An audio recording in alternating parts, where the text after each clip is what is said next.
네, 여러분, 우리를 가리켜서 교회라고 부르죠. 그런데 여러분, 교회는 어떻게 해서 세워지는 것일까요? 건물이 있고 목회자가 있으면 사람들이 모이고 그렇게 해서 하나의 교회가 세워지는 걸까요? 그렇지 않다는 것. 교회는 건물이나 조직이 아니라는 것을 우리가 너무나 잘 압니다. 교회는 예수 그리스도를 주로 고백하는 성도들이 모일 때 그곳에 교회가 시작이 됩니다. 우리가 그 예를 어디서 볼 수 있습니까? 사도행전의 초대 교회들에서, 또 북한이나 우즈벡 같은 박해받는 나라의 그 지하교회, 가정교회에서, 또 선교지의 교회들에서 우리는 교회가 건물이나 목회자가 없어도, 어떤 조직이 없어도 예수 그리스도를 주로 고백하는 성도들이 모이면 그곳에 교회가 세워진다는 것을 우리는 확인하게 됩니다.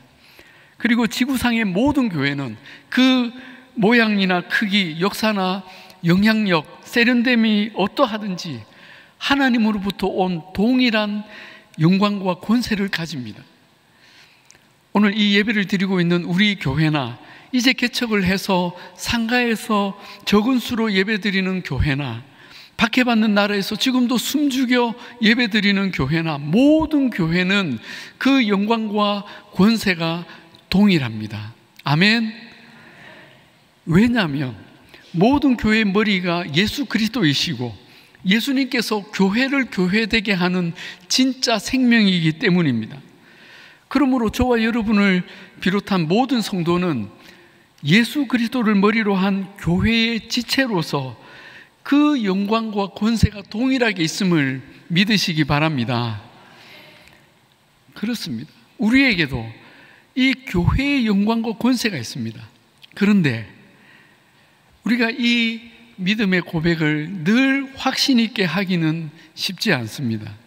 왜냐하면 교회를 구성하는 우리 한 사람 한 사람이 멀리 갈 것도 없고 내가 너무 허술하고 연약하기 때문입니다. 그렇지 않습니까? 교회는 영광스럽고 거룩하고 위대한 것을 알겠어요. 동의합니다. 그런데 나도 그렇다고 말하기에는 좀 자신 없는 부분들, 때로는 헷갈리는 부분들이 있습니다. 나는 늘 실수하고 실패하고 넘어지고 상처투성이입니다. 게으르고 신실하지 못하고 의지는 약하고 존경과 인정도 잘 받지 못합니다. 간혹 인정받을 때도 있지만 또 많은 경우에 나는 사람들에게 실망과 상처를 줍니다. 그래서 이런 기도하지 않습니까? 하나님, 저는 늘 왜 이럴까요? 왜 마음먹은 대로 살지 못하고 선한 열매가 보이지 않고 선을 행하고자 하는 마음은 있지만 나는 육신이 행한 대로 사는 것입니까? 사실 오늘도 가족과 다투고 상처를 주고받았습니다. 교회에 오는 그 짧은 시간 동안에 아내와 다투고 아이들에게 소리를 질렀습니다. 저는 직장에서도 별 볼 일 없고 한심합니다. 이런 나를 사람들이 알면 얼마나 실망할까요? 정도의 차이는 있겠지만 우리가 다 이런 기도를 종종 드리지 않습니까? 그런데 문제는 이렇게 허술한 한 사람 한 사람이 모여서 교회를 이루었다는 것입니다. 그렇다면 교회는 더 허술하고 문제투성이의 교회가 아니겠습니까? 그런데 여러분, 정말로 풀리지 않는 미스테리가 뭐냐면 이렇게 연약하고 허술한 사람들로 세워진 교회가 이 땅 위에서 그래도 하나님의 영광을 나타내며 복음을 전하며 존재하고 있다는 사실입니다. 어떻게 이런 일이 있습니까? 물론 교회는 늘 위기를 경험합니다. 우리의 연약함 때문에 일시적으로 또는 시대적으로 쇠퇴하기도 하고 사회에서 지탄을 받기도 합니다. 때로는 심각한 공격과 박해를 받아서 교회가 폐쇄되기도 합니다. 그런데 주님은 변함없이 우리를 가리켜 나의 영광스럽고 위대한 교회라고 말씀하시며 너희는 반석 위에 세워진 집처럼 결코 무너지지 않으며 음부의 권세가 너희를 이기지 못할 것이라고 말씀하십니다. 그리고 이 말씀이 사실이라는 것을 주님은 기독교 2000년 역사를 통해 선명하게 보여주셨습니다. 여러분, 어떻게 이런 일이 가능한 것일까요? 어떻게 이처럼 허술한 내가 하나님을 모신 거룩한 성소가 되고, 그런 우리가 모여서 이 험악한 세상 속에서 하나님의 거룩과 영광을 나타내는 교회로 존재하는 것일까요? 이런 질문에 대해 오늘 우리가 살펴볼 성막의 한 부분이 너무나 명확한 대답을 주고 있습니다. 바로 성막의 널판입니다. 예, 그렇다는 인정이죠.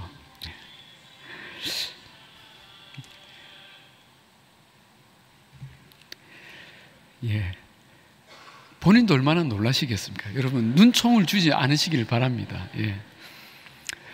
자, 지난번 설교까지 우리는 성막의 울타리와 문, 그리고 번제단과 물두멍에 대해서 함께 들었습니다. 여기까지는 모두 성막의 뜰을 이루거나 뜰에 있는 것들입니다. 아직 성소에는 들어가지 못한 것이죠. 우리는 울타리와 문, 또 번제단과 물두멍을 거쳐 비로소 성소에 들어가게 됩니다. 성소는 이 성막에서 가장 핵심이 되는 시설물이고 하나님을 만나는 곳입니다. 그런데 이곳을 구약시대에는 오직 제사장만 들어갈 수 있었습니다. 그러나 신약시대에 우리는 예수 그리스도를 믿음으로 모든 성도가 제사장 신분을 얻고 이 성소에 들어갈 자격을 얻었습니다. 할렐루야. 그런데 이 성소의 뼈대를 이루고 있는 중요한 구조물이 바로 널판이라는 것입니다. 여러분, 사진에 보시면 이 성소의 지붕에 해당하는 그 덮개를 걷어내면 성소의 이 벽면이 나오죠. 그런데 이 벽면은 모두 48개의 그 길다란 널판들로 이루어져 있습니다. 여러분, 이 널판 하나의 크기는 어떠할까요? 16절에 각 판의 길이는 10규빗, 너비는 1규빗 반으로 하고 라고 말씀합니다. 즉 가로가 75cm 요 정도 되겠죠. 그리고 세로가 5m 정도의 아주 긴 기둥 모양입니다. 그리고 이 널판들은 어떤 재료로 만듭니까? 조각목입니다. 그 조각목 위에 금을 입혀서 이 널판을 하나하나 만드는 것입니다. 지난번에도 말씀드렸지만 여러분, 조각목은 광야에서 자라는 아카시아 나무를 가리킵니다. 그래서 이 조각목은 좋은 나무가 아닙니다. 높이 5m로 곱게 뻗은 큰 조각목도 있을 수 없습니다. 그러니 이 5m 높이의 널판 하나를 만들려면 조각목을 여러 개 이어서 붙여야 합니다. 우리 생각에는 하나님의 집, 성소의 이 중요한 부분을 만드는데 금강송이나 아니면 레바논의 백향목 같은 큰 좋은 제목으로 만들면 좋을 텐데, 하나님은 이 허술한 조각목으로 성소의 기둥이요 벽체인 널판을 만들게 하셨다는 것입니다. 우리는 이 널판 재료인 조각목에서 교회를 이루는 우리 자신을 보게 됩니다. 여러분, 우리 중에 금강송 같은 분이 있습니까? 백향목 같은 분이 계십니까? 물론 그런 분이 있을 수도 있습니다. 그러나 하나님은 그런 사람들을 놔두시고 조각목 같은 사람들을 교회의 기둥으로 삼으셨다는 것입니다. 이것이 하나님의 아이러니입니다. 고린도전서 1장 26절에서 바울이 이렇게 말합니다. 형제들아, 너희를 부르심을 보라. 육체를 따라 지혜로운 자가 많지 아니하며 능한 자가 많지 아니하며 문벌 좋은 자가 많지 아니하도다. 그렇습니다. 우리 한 사람 한 사람을 보면 세상에서 참 별 볼 일 없는 사람들입니다. 뭐 멀리 갈 거 있습니까? 저를 보아도 그렇죠. 간혹 세상에서 그래도 좀 대단하게 보이는 분들도 계십니다. 그러나 그런 분일수록 자신의 부족함을 고백하며 얼마나 겸손하게 엎드리는지 모릅니다.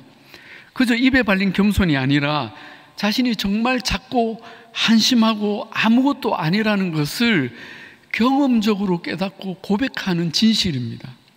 하나님은 이렇게 작고 미약하고 가난하고 겸손한 사람들을 택하셔서 이 하나님의 집을 이루게 하셨습니다. 그런데 문제는 우리가 성소의 기둥으로 그 기준이 10규빗, 즉 5m에 모자란다는 것입니다. 그래서 어떻게 합니까? 나 하나로 안 되기에 여러 개의 조각목을 덧대어서 한 기둥을 만드십니다. 여러분, 우리가 이 점을 꼭 기억하면 좋겠습니다. 교회에는 나 하나로 충분하다고 하는 사람이 없습니다. 우리는 다 서로가 필요한 존재들이죠. 우리 부서는 나 하나면 충분해. 우리 교회는 내가 없으면 안 돼. 그렇게 말할 수 있는 사람은 없나니 하나도 없습니다. 아무리 뛰어난 사람도, 뛰어난 목회자도 그 사람 하나로 성소를 이루는 기둥의 제목이 되지 못합니다. 우리는 다 서로의 도움과 협력으로 내가 맡은 그 부서, 내가 섬기는 그 교회를 이루어가는 것입니다. 그런데 하나님은 우리가 이렇게 연결하고 협력할 때에 그 위에 놀라운 옷을 입혀주십니다. 뭡니까? 금이죠. 29절에 그 널판들을 금으로 싸고, 그렇습니다. 조각목은 너무나 형편없고 아름답지도 않지만 하나님의 집 기둥으로 쓰여질 때 너무나 아름답고 화려한 금을 옷 입혀 주신다는 것입니다. 여러분, 우리도 얼마나 보잘것없고 아름답지 못합니까? 처음부터 얘기했지만 우리 자신을 자세히 들여다보면 우리는 감추고 싶은 오점들로 가득합니다. 우리가 다 그렇지 않습니까? 아무리 멋있고 훌륭한 사람도 여러분 잠깐만 보시기 바랍니다. 자세히 들여다보면 너무나 많은 흠이 보이죠. 털도 보이고 주름도 보이고 점도 보입니다. 그리고 실망하죠. 뭐 이래? 그러니 여러분, 저도 너무 자세하게 보지 않기를 바랍니다. 실망합니다. 저뿐만 아니라 여러분 자신도 너무 오래 자세히 들여보지 않기를 바랍니다. 거울 너무 오래 보지 마세요. 보면 볼수록 시험에 들고 우울해지지 않습니까? 우리는 감추고 싶고 가리고 싶은 게 많은 사람들입니다. 그런데 하나님은 그렇게 허물 많고 상처와 약점, 죄의 얼룩들로 부끄러운 우리를 금으로 덮어주신다는 것입니다. 할렐루야. 여러분, 이 금을 입힌다는 의미가 무엇이겠습니까? 금은 세상에서 가장 아름답고 빛나는 물질입니다. 그래서 금은 왕의 권세와 영광을 오래전부터 상징해 왔습니다. 우리가 오늘 예배 시작할 때 예수님은 왕이시라고 찬양했는데 이 금은 만왕의 왕이신 예수 그리스도의 영광을 정확하게 상징하고 있습니다. 예수님께서 이 땅에 태어나실 때 동방에서 온 박사들이 3가지 예물을 드렸는데 그 중에 하나가 바로 이 금이었습니다. 즉 예수님이 온 땅의 임금이 되실 것을, 만왕의 왕이 되실 것을 예언적으로 표현한 것이죠. 그렇다면 이렇게 허물과 오점으로 가득한 우리에게 금을 입히셨다는 것은 어떤 메시지입니까?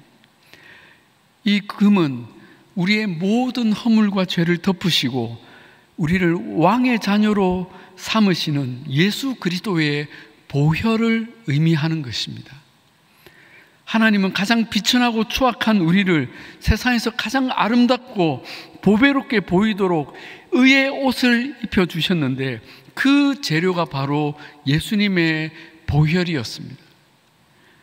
갈라디아서 3장 27절에 누구든지 그리스도와 합하기 위하여 세례를 받은 자는 그리스도로 옷 입었느니라 하셨습니다. 이사야서 61장 10절에 그가 구원의 옷을 내게 입히시며 공의의 겉옷을 내게 더하심이 신랑이 사모를 쓰며 신부가 자기 보석으로 단장함 갖게 하셨음이라 말씀합니다. 주님이 우리에게 그 의의 옷을 입히실 때 너무나 아름답고 보석처럼 빛난다는 것입니다. 그 금의 영광이 우리에게 있는 줄로 믿으시기 바랍니다. 한편으로 금은 우리의 믿음의 연단을 의미합니다. 여러분, 순금을 얻기 위해서 사람들은 금이 포함된 그 광석을 용광로 불에 넣어서 정련을 합니다. 이 과정을 거쳐야만 모든 불순물이 제거되고 순전한 금을 얻게 되는 것이죠. 요즘 TV에 보니까 99.999% 순도 이렇게 표시가 되어 있던데, 그래서 이 금의 정련 과정을 우리의 신앙에서 순전한 믿음을 얻기 위해 경험하는 고난의 과정에 비유하기도 하죠. 제가 지난달에 오국에 갔을 때에 그곳의 목회자인 함자 목사님과 대화하며 간증을 들을 기회가 몇 번 있었습니다. 함자 목사님은 30살에 그리스도인이 된 후에 이전과는 완전히 달라진 삶으로 누구를 만나든지 복음을 전하고 예수님을 전하는 삶을 살았습니다. 오국은 알다시피 이슬람 국가라서 복음을 전하면 바로 신고를 당하고 잡혀가는데, 함자 목사님이 그때는 청년이었죠. 예수님을 믿기 전에 워낙 문제아로 악명이 높았던지라 예수를 믿고 달라져서 복음을 전하니까 누구도 신고를 하지 않았다고 합니다. 그런데 그래서 좀 평안하게 가는가 했는데 어느 날 경찰이 악한 의도로 이 함자 목사님을 마약 취급을 한 범죄자로 만들어서 그냥 무고로 감옥에 2년이나 집어넣어 버린 것입니다. 그때 함자 목사님은 너무 억울하고 분해서 큰 혼란에 빠졌다고 합니다. 정신적으로도 우울증이 찾아왔고 신앙마저 흔들릴 때에 어느 날 한 꿈을 꾸었다고 합니다. 그분은 꿈에서 큰 궁전을 보았는데 그 궁전의 문을 열고 들어가 보니 큰 방이 있더랍니다. 근데 그 방에 아주 길다란 식탁이 있는데 그 끝에 예수님이 앉아 계셨다는 것이죠. 그 예수님을 보자 이 함자 목사는 예수님께 기쁘게 이렇게 달려갔는데 그때 자기 손에 황금 덩어리가 있어가지고 그 금을 예수님께 드리며 말했다고 합니다. 예수님, 여기 황금이 있습니다. 그러자 예수님이 그 금을 받으시더니 그것을 이렇게 쪼개시더라는 겁니다. 그리고 보니까 그 안에는 새까만 불순물들이 많이 들어 있었습니다. 이 금에는 더러운 것이 너무 많구나 하시면서 예수님이 그 금을 가지고 불에 넣으셨는데, 그러자 금덩이가 불에 활활 타오르는데 함자 목사님은 당황해하면서 저러다가 금이 다 없어질 텐데 그런 생각이 들었다는 거죠. 그 생각을 어떻게 하셨는지 예수님이 금은 사라지지 않는다. 다만 그 안에 불순물들이 사라지는 것이다. 이 말씀을 하셨다는 겁니다. 그리고 주님은 이 함자 목사님이 당하는 고난에 대해서 설명을 해 주셨습니다. 함자야, 네가 억울한 일을 당해서 여기 감옥에 오게 된 것은 내가 계획한 일이다. 이곳에서 나는 너의 믿음을 이 순금처럼 정련할 것이다.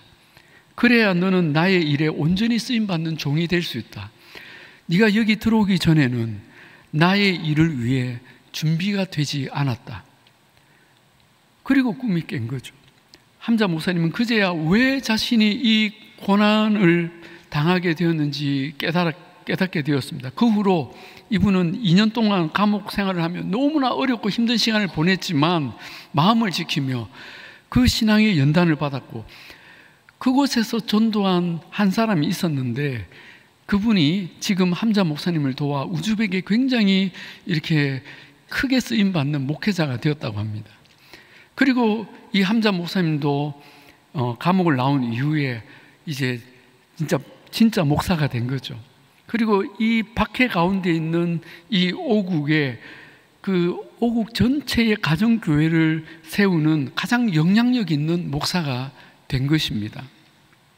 제가 이 함자 목사님을 뵐 때마다 드는 생각이, 이분은 정말 예수님을 닮았다. 정말 옛날에 그렇게 방탕했을까? 도저히 믿어지지 않을 만큼 이분을 보면 예수님이구나.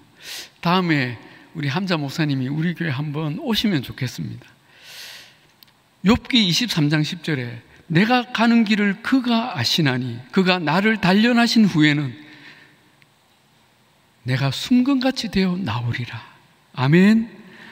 여러분, 하나님은 고난의 시간을 통해 우리 안에 있는 더러운 불순물들을 제거하시고 예수님을 닮은 놀라운 일꾼으로 만들어 가시는 것을 믿으시기 바랍니다. 그러므로 이 널판에 입혀진 금은 크게 두 가지 의미가 있다고 하겠습니다. 하나는 우리의 모든 죄와 허물을 덮으시는 예수님의 보혈을 가리킵니다. 또 하나는 우리가 예수님을 닮은 일꾼이 되도록 정련하시는 하나님의 과정입니다. 이렇게 우리가 그리스도의 보혈로 하나님의 연단으로 그 황금빛 옷을 입게 될 때에 우리는 비로소 하나님의 집에 기둥 같은 일꾼으로 쓰임받게 되는 것입니다. 그리고 하나님은 우리 안에 거처를 삼으시고 우리 안에 임재하시는 것입니다. 그래서 우리 안에 예수 그리스도의 인격과 능력과 권세가 나타나게 되는 것입니다. 여러분, 이 놀라운 비밀을 오늘 들으시기 바랍니다. 조각목같이 하찮고 볼품없던 우리가 어떻게 거룩하고 영광스러운 하나님의 교회를 이루고 그 복음의 능력을 전합니까? 바로 예수 그리스도의 보혈과 그분이 허락하시는 연단의 불이 우리를 그렇게 만들어 가고 있는 것입니다. 할렐루야.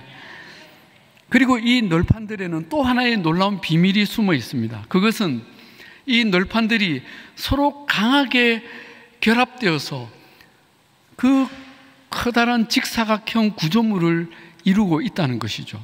여러분, 이 각각의 길다란 기둥들이, 널판들이 어떻게 그렇게 하나의 모양을 단단하게 이루고 있습니까?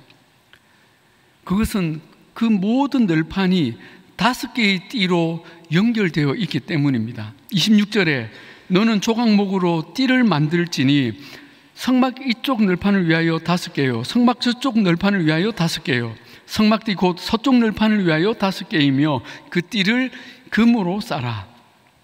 자, 사진을 보시면 이 모양을 분명히 알 수 있는데, 여러분, 길다란 이 널판들을 가로지르는 띠가 보이시죠? 예, 이 띠가 이 널판들을 견고하게 묶고 있는 것입니다. 그런데 분명히 5개라고 했는데 몇 개가 보입니까? 4개가 보이죠. 5개가 보이는 분은 놀라운 분들입니다.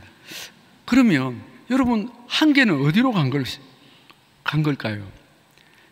그것은 바로 가운데로, 널판 안으로 통과하게 한 것입니다. 28절에 널판 가운데 있는 중간 띠는 이 끝에서 저 끝에 미치게 하고 하면서 가운데를 통과하게 한 것이죠. 그렇게 해서 총 5개의 띠가 이 모든 널판을 완전히 결합시키는 역할을 하는 것입니다. 바깥으로 드러난 4개의 띠는 사도행전 2장 42절에서 그 초대교회 성도들을 연합시켰던 4가지 사역으로 설명할 수 있습니다. 첫째, 사도의 가르침을 받고, 그렇죠, 말씀을 배우는 것이 우리를 하나로 연합시킵니다. 두 번째, 서로 교제하는 것입니다. 이것이 우리를 하나 되게 하죠. 세 번째는 서로 떡을 떼는 것. 물론 음식을 나누어 먹는 것이라고도 할 수 있지만 이것은 함께 성찬을 나누는 것입니다. 이것이 우리를 하나 되게 하죠. 그리고 네 번째는 기도를 통해서 우리는 하나가 됩니다. 이 4가지가 교회를 하나의 공동체로 결속시키는 가시적인 연결띠라고 할 수 있습니다. 그렇다면 겉으로는 보이지 않지만 교회를 더욱 하나로 결속시키는 강력한 띠는 무엇일까요? 바로 사랑입니다. 골로새서 3장 14절에 이 모든 것 위에 사랑을 더하라. 이는 온전하게 매는 띠니라 하셨습니다. 여러분, 옛날에 우리가 이런 노래 불렀죠. 우리는 사랑의 띠로 하나가 되었습니다. 예, 바로 이 골로새서에서 말한 사랑의 띠를 가리키는 것이죠.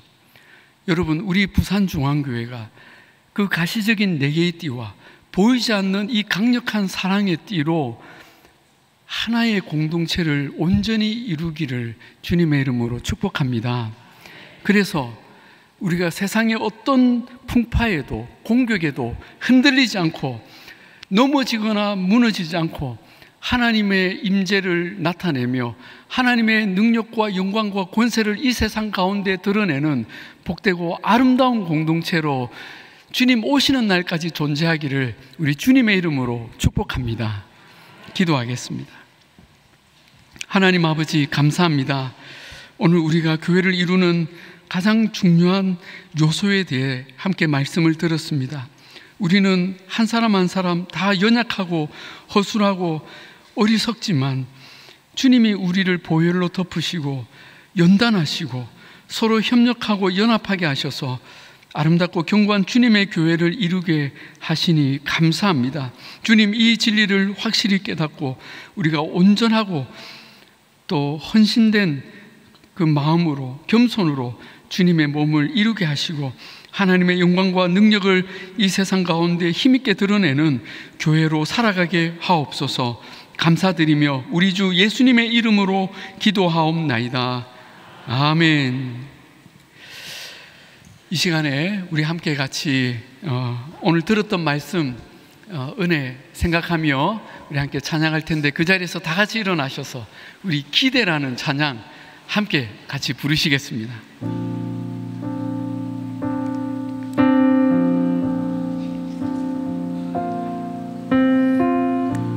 주 안에 우린 하나, 모습은 달라도 예수님 한 분만 바라네.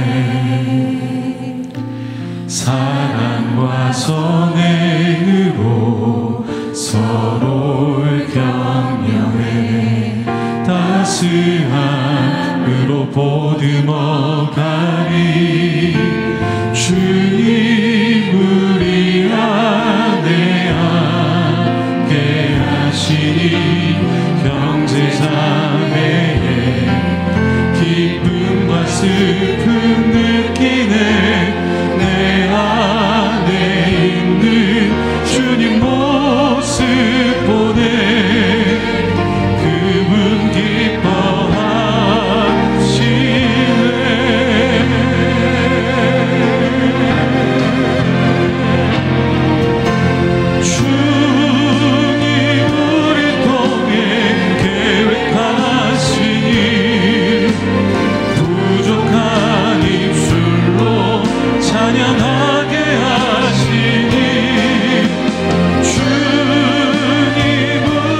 하신 그 우리 통해